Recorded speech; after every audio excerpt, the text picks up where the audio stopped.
It's a better direction. Yep, and now we're live here.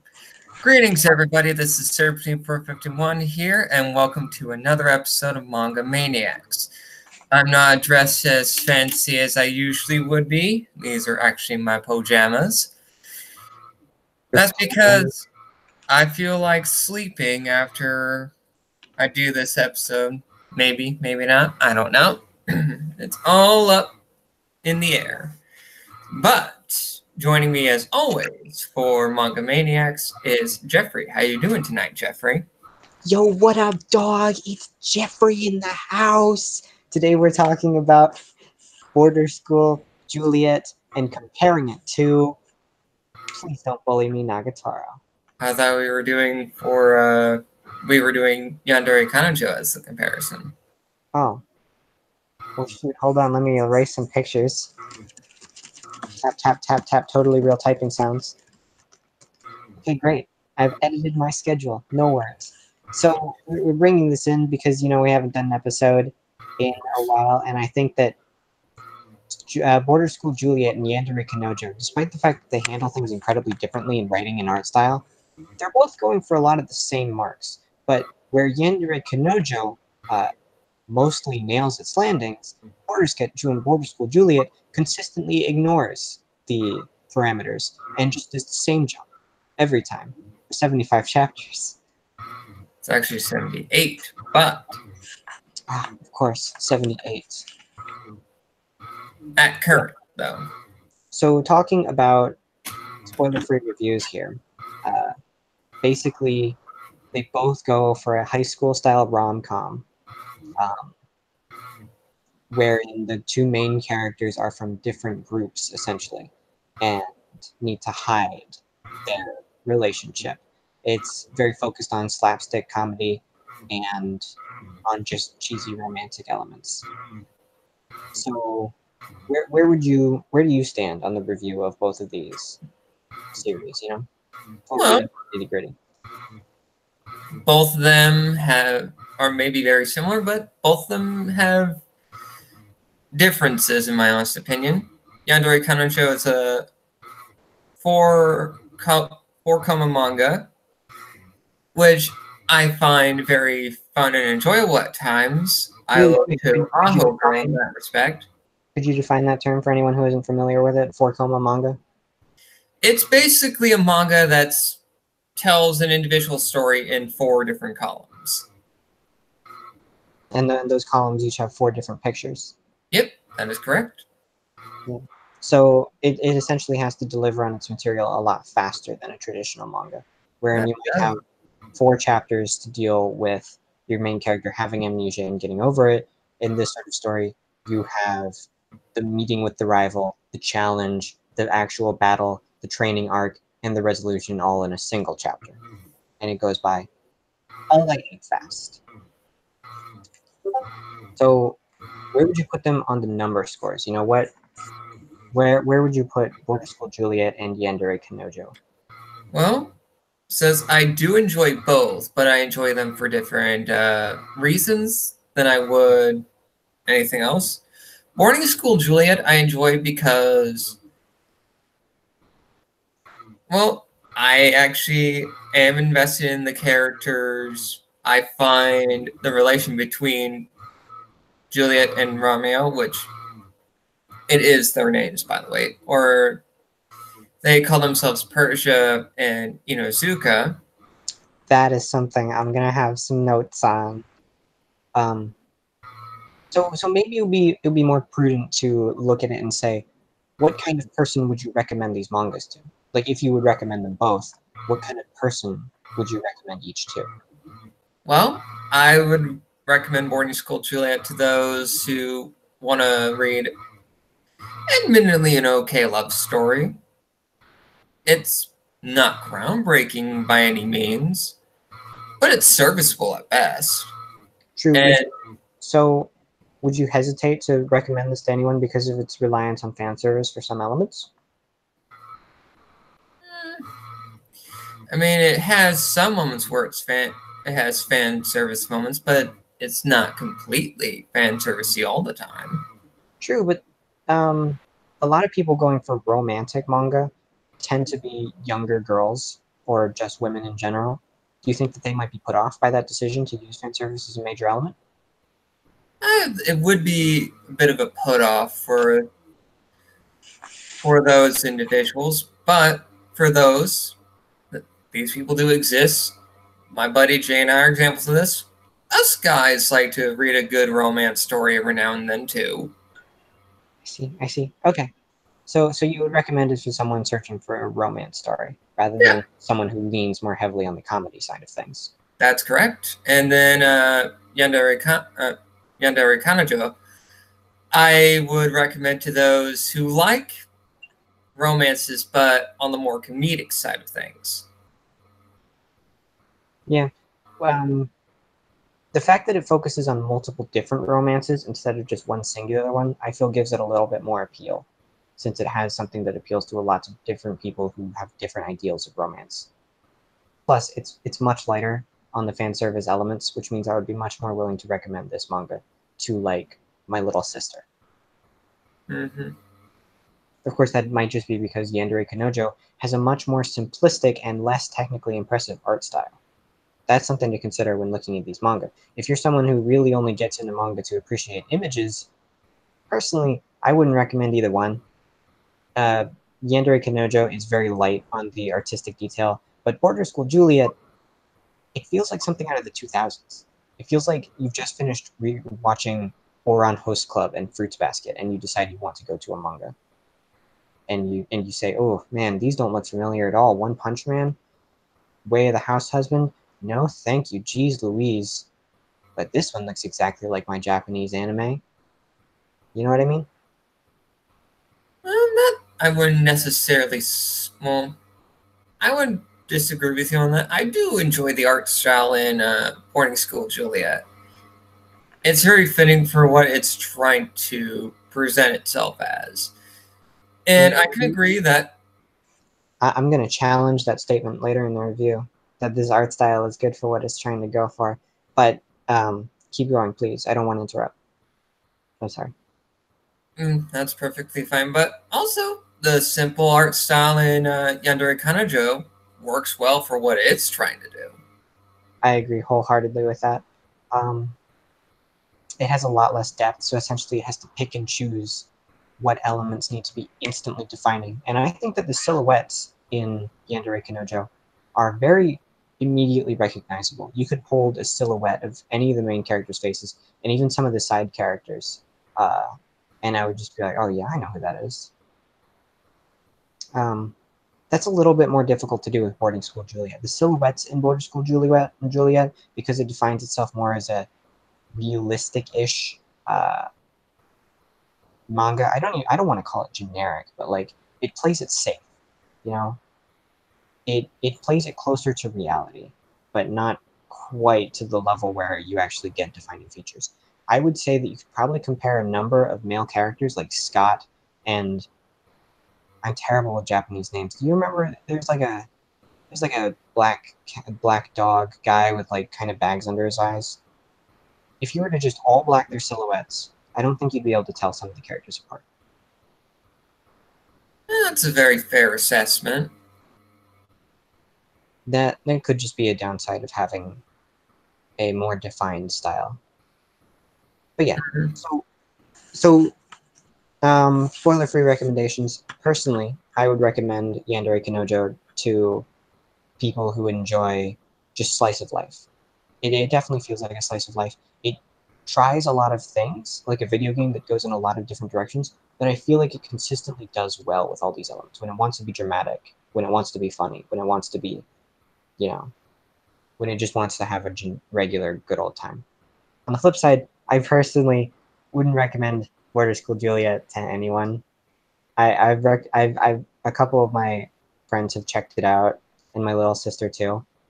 Um, the real upside is like when you look at a movie like The Room, it's fun to make fun of that movie. In this case, I had a great time smack talking Border School Juliet. It's even become an in joke at this point, just to be all like, "Hey, want to hear me tell a joke 34 times? You think it'll be funny on the 35th?" and they'll know what manga I'm talking about. So that's a spoiler-free review. Do you want to go into more depth Well, on these jams? well, yeah, let's go into the more in-depth review here. Absolutely. So, what elements should we talk about first? I'll let you choose where we go for, and we'll compare it on like a moment-to-moment basis. Like you bring up the art, and we'll compare the art between the things and the downsides I think one series has. Okay, that's perfectly fine. And since you suggested it, let's go with art first. Okie dokie. So the art, like Border School Juliet, is definitely more technically impressive looking than any picture of Yandere Kanajo. Even on the color pages, like just one shot of the main character Juliet will look more impressive because it's got a detailed background and all that stuff. However, I think that there are a couple things that take away from the experience of reading Border School Juliet. Number one, the author knows that there's a color called gray, right? He can do something in between having white-haired characters wear white clothes and black-haired characters wear black clothes. You can add shading. You can make your characters differentiated from each other, especially in a crowd. If there were just a crowd of all the white cats. Oof. You know, I'm just now realizing we never went over the premise of each of these series. That is true. We didn't do that. Well, I have a tendency to ramble on, so I would like to gift the opportunity to deliver these premises to you. All right, that is perfectly serviceable. All right, Yandere Kanajo is a four-comic manga, basically detailing the misadventures of a Yankee girl named Reina and her secret relationship with a young glasses-wearing man named Tanaka. Mm-hmm. And that's the gist of it. It's just their misadventures about their relationship that they think is secret, but everyone else totally thinks that they're an item anyway, except for Reina's Yankee friends. I gotta say, I'm really glad that we're teaming up on this one because I'm terrible with Japanese names. We could probably get over to talking about the border school characters, and I would just be like, so then there's this side character, Mouse, Chan, Senpai. But yeah. Anyway, then with Boarding School Juliet, it basically takes the concept of Romeo and Juliet, even lifting names for our protagonists, Romeo Inuzuka and Juliet Persia. Now, the whole backstory with this manga in particular, that they are on opposing they are in opposing dormitories at a prestigious academy that is split up of Westerners and Japanese folks. The Japanese folks are part of the Black Dog dorm, and the Westerners are part of the White Cat dorm. And it's essentially Inuzuka and Persia's relationship that they have to keep secret, with a few people knowing of their relationship. If it were to get leaked out, they would have been kicked out of school. Yep. And that's essentially the premise. Border School Juliet maintains much higher stakes, I think. That's something worth noting, that essentially a lot of the elements can feel very dramatic and tries to feel very dramatic and tense because the price of failure essentially is the end of the series. If they both get kicked out of school and they can't spend time with each other anymore, the series just ends. It's just done. On the flip side, Yankee Kanojo has a much more lighthearted moment-to-moment tone. It doesn't take itself too seriously. Even the main premise that they have to hide their relationship is kind of treated like a joke. And by like the second chapter, other people already know about it. Yep, and that's very true. And even though we're talking about different manga that have different ways of presenting their secret romance, it doesn't deter them from anything else, really. It's just the way they're presenting it is the X factor of sorts. Yeah. If I could, while we're still in the premise section, I just want to get out a pet peeve. I hate that they didn't do anything else with the Romeo Juliet naming scheme. They had so many other Shakespearean characters to take names from, but they just can't be bothered. It feels more like Romeo and Juliet and how close it is to the original Shakespeare. But even more than that, it's in Japan. These are their first names. You don't get these characters calling each other Romeo and Juliet until chapter 77. Why would you call it Border School Juliet and then have the main female protagonist just constantly referred to everyone as Persia or Persia? No, she is Persia. Yeah, it's That's just her surname, though. you take that concept of Romeo and Juliet and you do nothing with it. There's no other connection to Shakespeare here. There's none of the tragedy element. There's none of the there isn't really a sense of the houses feuding.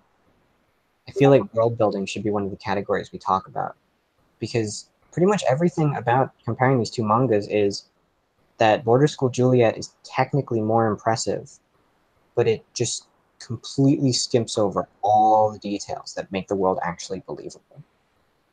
That's a very fair assessment.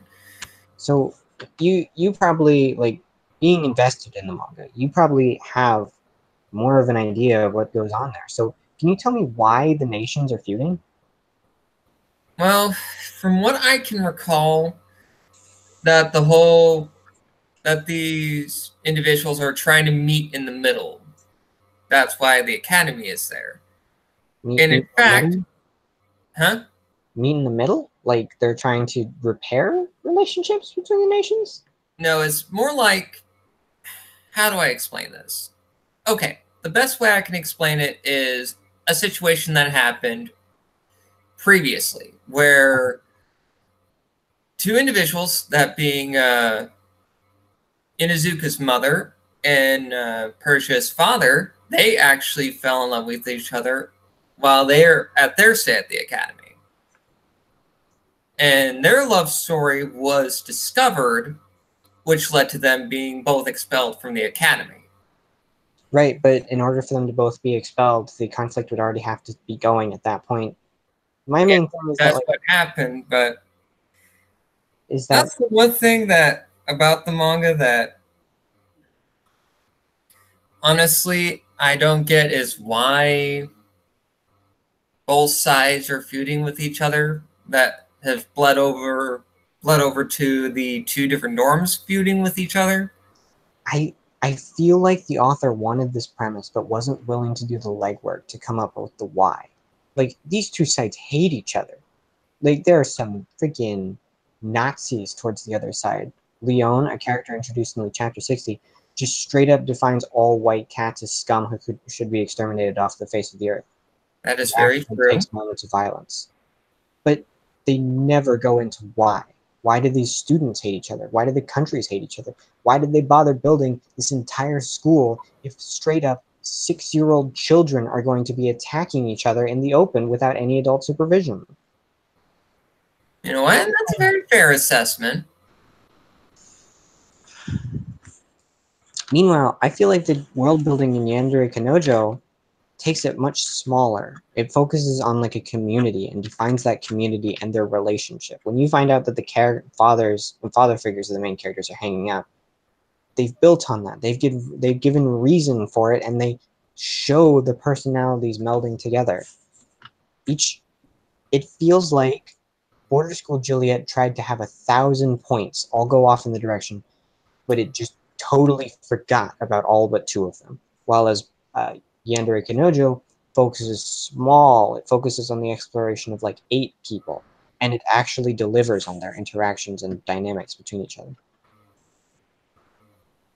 One That's of fair. the one of the things that really took me out of the moment was when I realized that there just really was no reason for this hatred.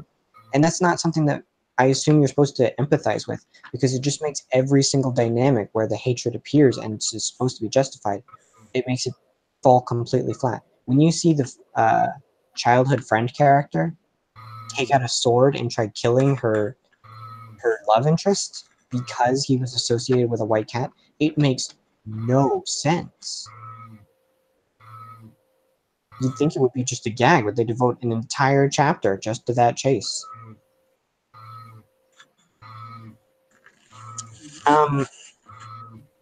But yeah, it feels so frustrating reading this manga because they don't expand, but they don't move forward really. Like this is a love story, but they only start calling each other by their first name in like the 77th chapter.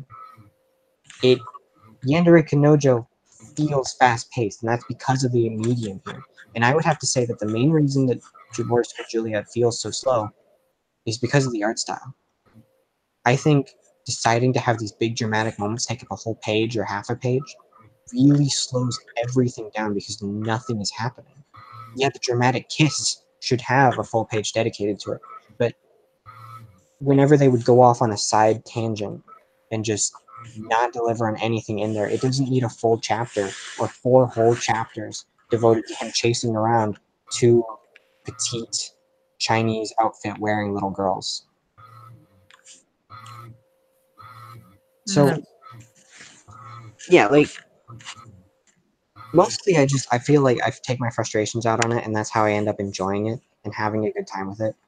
Honestly, the main thing against it overall, there's 2 main problems I have with it. But before we go there, I would like to take a moment to stop so that give you a chance to speak about some of your positive elements.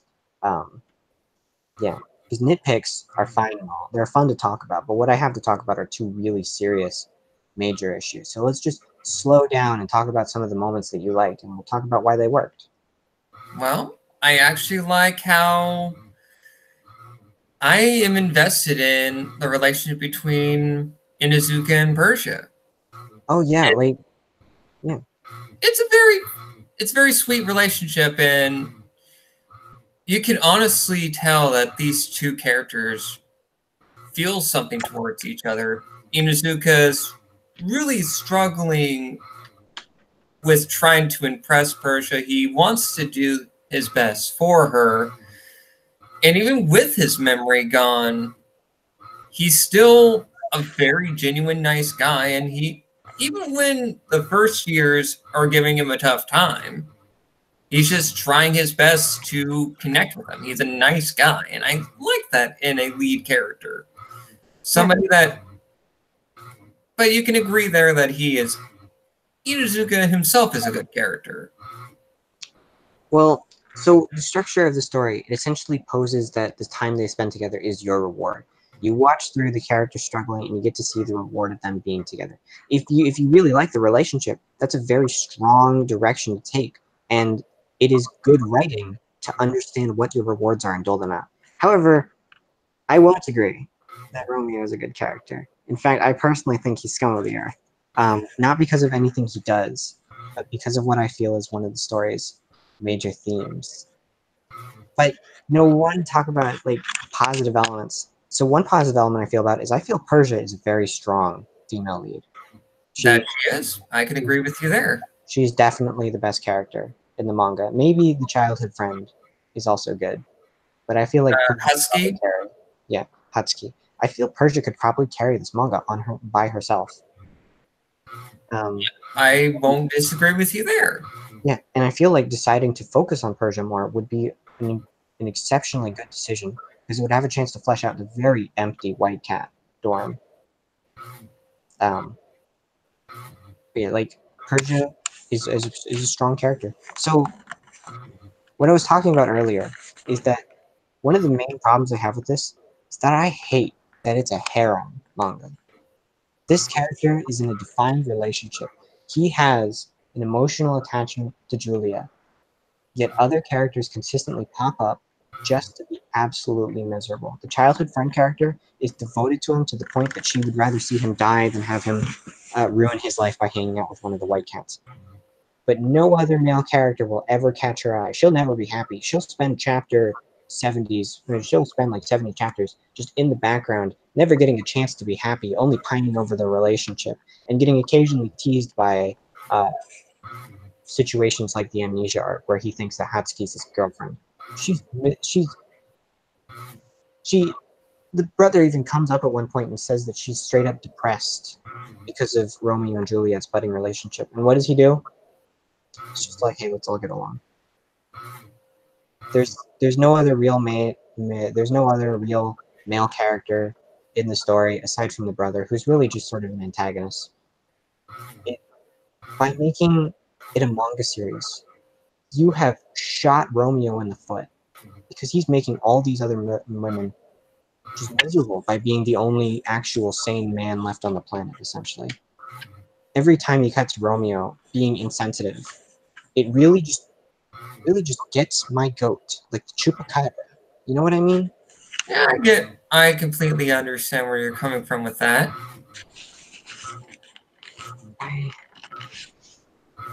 It's it's frustrating to look at this and see Yandere Kanojo consistently do it better. This is the main reason I wanted to compare the two. Yandere Kanojo has relationships outside of the main character. I feel like they can't give Hatsuki a happy ending because they gotta sell that merchandise. They're like, oh no, we can't have anyone but the self-insert get with the waifu. People will get mad at that. Oh no!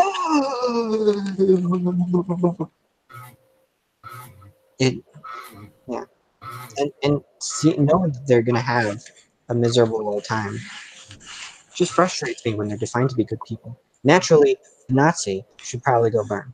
I don't care if she's miserable. She should probably learn her lesson. Yeah. The maid who literally devoted her entire life to Romeo and who will never see any other character in the same light as Romeo because nobody else is going to get the screen time to be defined that way. Every time they bring up a male character, they're just treated as a joke or they are treated as so vastly distant that no, they could never possibly get with any of the female characters. It's disappointing to know that these characters will never have lives outside of Romeo's vision. Actually, no, that's not necessarily true. There is the delinquent character, Maru. He's actually more defined as a character. Even he thinks that he's gay.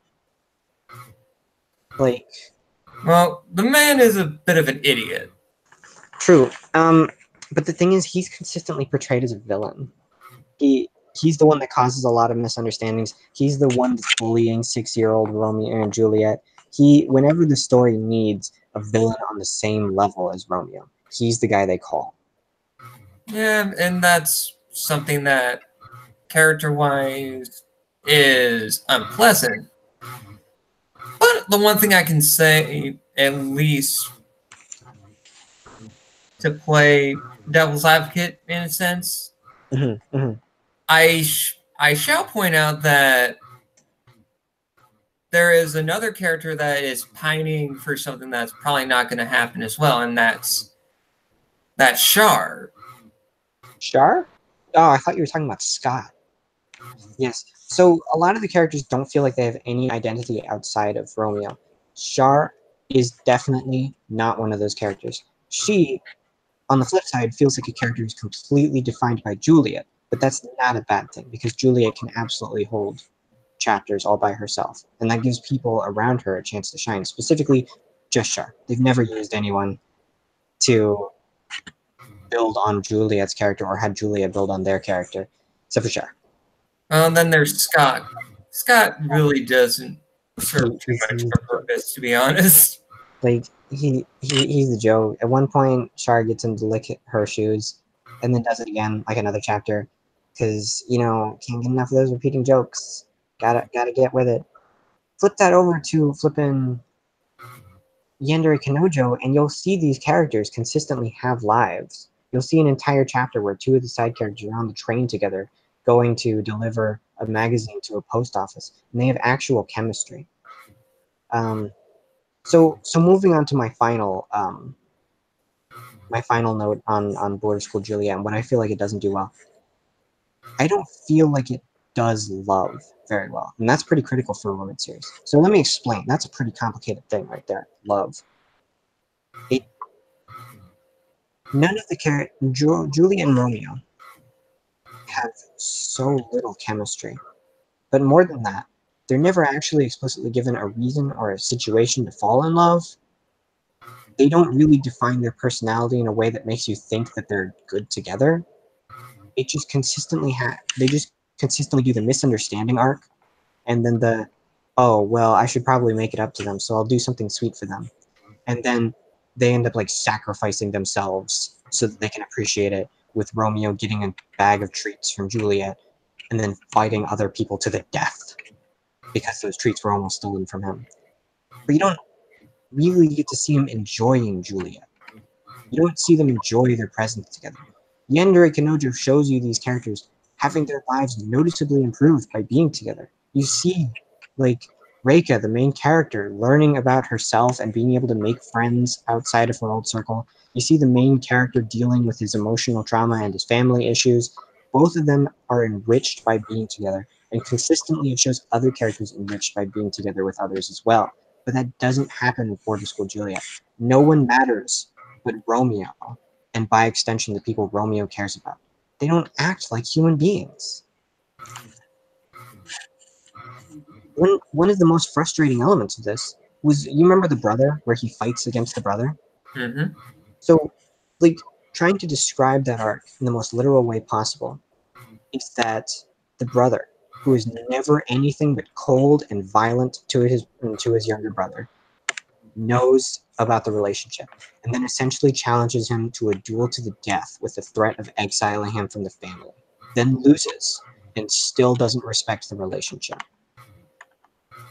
That you can tell me that he's had a troubled past, but that's not how a human being acts, or at least a good one. Like, you're not going to empathize with this character because he's just awful. You would never want to know someone like that in real life. Someone who's like, oh, hey, you've got a lot of responsibility, so I'm going to actually beat you until I break and until I seriously wound your already broken shoulder. Because otherwise, and then embarrass you in front of your entire class. Because reasons. I've got to toughen you up, probably. I just never really felt like I was reading about real people. It was in a weird fantasy universe that was never defined, with characters that hate each other for no explained reason. And honestly, I was just never satisfied. And that led to like getting to chapter 20 and feeling like the entire thing was a chore. But on the flip side, I'll tell you one thing I really did enjoy. Whenever I would get to whenever I would get to a moment that really stuck out in my mind, I actually really enjoyed the idea that we'd have a chance to talk about it and talk about what makes this manga so disappointing. I have been legitimately excited to talk about how disappointed I was. And that's thanks to you. Wait, hold on, you can't see my fingers pointing at you. There you go. Me? I'm pointing at you, yeah. What did I do? Well, you create an environment in which I can enjoyably talk with you about fun manga. Even if it's an ultimately disappointing one like this, which I'm going to immediately remove from my reading list, thankfully, now that it's finally over, I still have a good time talking about manga with you and expressing myself. And it's very fair, and sometimes we can agree to disagree. I can still find some enjoyment in Boarding School Juliet, and if you can't find any enjoyment in it, that's perfectly fine. So, what would you take from this manga? If you were trying to write your own series, I know you've been trying to get into creatively adapting works of your own from your mind. What would you take as a lesson from these two manga? Well, one thing that I am taking away from this, the relationships need to feel real, the characters need to feel chemistry. Yeah. And in a romance story, it's always good to have at least both of our leads actually be strong, independent characters in their own right.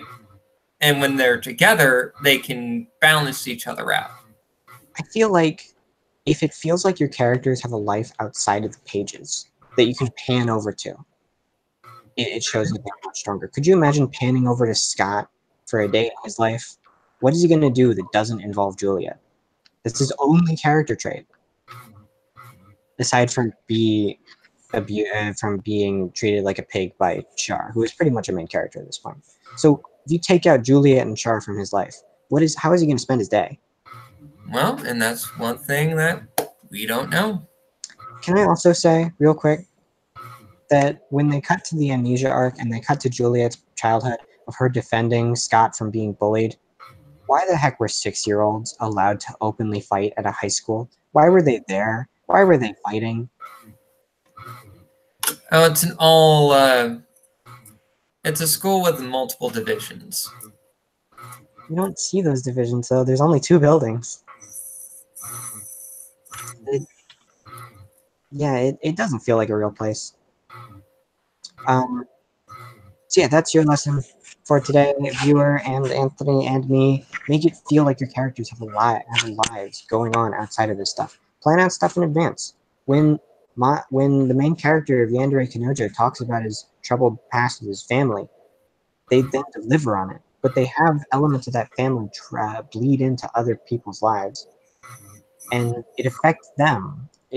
You show all these different characters dealing with their own garbage, and they have lives, and it feels like you could probably hang out with them and get an idea for what they do in their free time. You know what I mean? That's a very fair thing to say. Yeah. So any other notes? I pretty much have. I put all my cards on the table. Yeah. So did I. I ended up bringing way more cards than you, and I feel a little bad for that.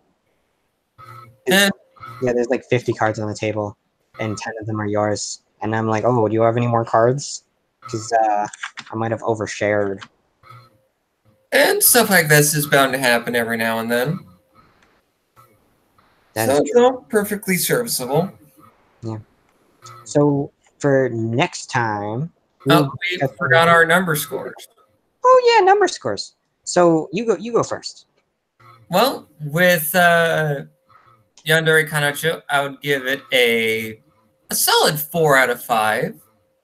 If you like 4 coma comedies. I definitely recommend finishing it. It only goes up. It really delivers on everything it says it's going to deliver on. So where's Border School Juliet? I kind of, even though I enjoy it, it is a very middle of the road sort of romance story with some problems here and there. It's a 3.5 out of 5 for me. So my Yandere Kanojo, I just enjoy it. It feels nice. It's not particularly spectacular. This is a 3 out of 5 for me. But because my scale is just how much is this worth my time? On the flip side, something as milquetoast as Border School Juliet, which we should get like a 2.5 out of 5 because it's so average for me. In this case, I don't think it's worth reading because there's so much good out there that you don't have to bother with average. This gets a 1 out of 5 for me simply because there are other things that do this exact stuff but better, you know? That's fair. So yeah. So next time, we'll be talking about something totally interesting, and I hope that you will be as invested as me and we can talk about the magical world of competitive trading card games. Would you go ahead and tell us what the next manga is? The next manga that I will be reviewing is Wizard Soul. That's right. Please don't bully me. Hold on. I hope that everyone will join us next time and have a great time.